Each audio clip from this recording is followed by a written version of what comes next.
After days of escalation in the U.S. conflict with Iran, President Trump called off today's planned strikes, signaling what could be a diplomatic breakthrough.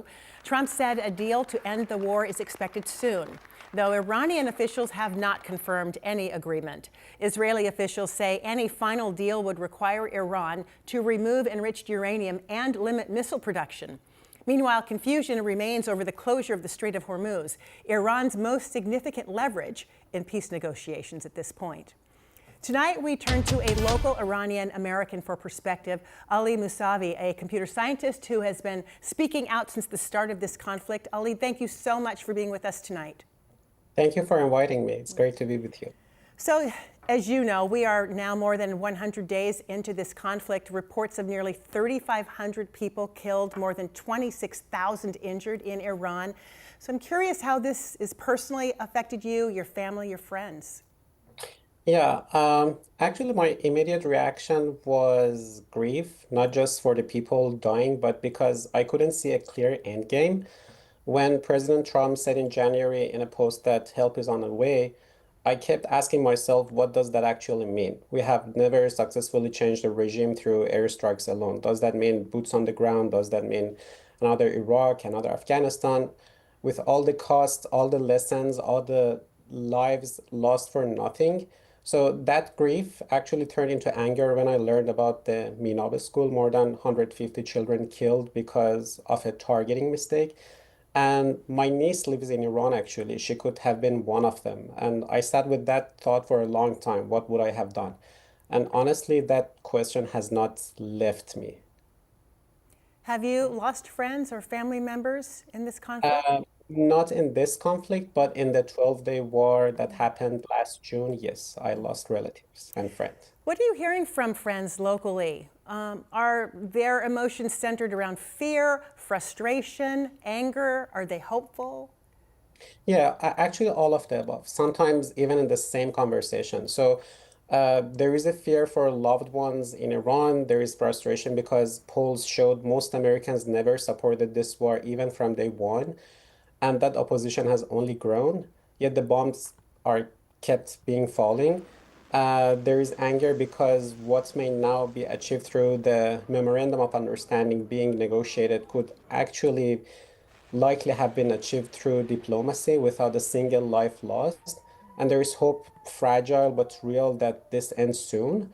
What strikes me most is that anger and hope exist in the same person, often at the same time. That's what living inside this feels like right now. With all of this happening, as you know, Iran is scheduled to play Egypt here in Seattle during the World Cup. How surreal is it having the national team here in Seattle while this is all happening overseas? Yeah, I would say it's almost impossible to explain. So the country I come from, while at war with the country I live in, is going to play a soccer match just few miles away from my home, and I'm going to be there. So that alone is surreal, but I would say it could get even more surreal if Iran and the United States both advance as runners-up in their groups. They would play each other on July 3rd in Dallas. And if you just think about it, what could that mean? An American crowd, an Iranian crowd, face to face in a stadium, while both countries are still officially at war. I don't know whether to call it heartbreaking or hopeful, maybe both. It's something that I think a lot of us haven't actually contemplated, that those two countries could end up being in around. Will this gathering for this initial game that's coming up here in Seattle, what will it mean for Iranian Americans? Will they be gathering to express solidarity with family back home? Will we hear some political opinions, do you think? Yeah, I think it will be far more than a soccer game. It will be a gathering, maybe the largest and most visible gathering of Iranian Americans in Seattle since this war began. And what moves me is that it won't only be Iranian Americans. I'm hearing from non-Iranian friends and colleagues who are coming specifically to stand with us to show support for the Iranian people and to make visible their own opposition to this war. So many of our viewers may not have a personal connection to Iran. They may not even know an Iranian. So what do you want our viewers to understand about the families, both in Iran and here in Seattle, experiencing this conflict as you are? Sure. I want Americans to understand that all of this is not really happening in a vacuum. when Iranians look at the United States, they carry memories that many Americans simply don't know about.